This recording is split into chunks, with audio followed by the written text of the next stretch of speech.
不要尘螨过敏。你现在床上没有毛毛公仔了吗？有一只总是要抱着睡觉。那不行，你那个总爱基因那么高，你抱着它很难好的，明白？抱着毛公仔睡觉那个咳嗽就很难好。那小妹妹，我跟你讲，你这次咳的时间比较长，然后呢，你已经看了2次了，看了2次呢，咳嗽有好转啊。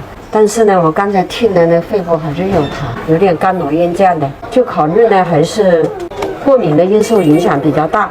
因为呢，你这个过敏人测试呢，这个尘螨的级别比较高，25。然后你咳的情况呢，还是有咳，就很难好，就考虑床上可能还有过敏源。那床上过敏源，你老是抱着那个毛公仔睡觉，这种办法要把它戒掉哦，或者换一个其他东西给它没有毛的，慢慢戒，明白吧？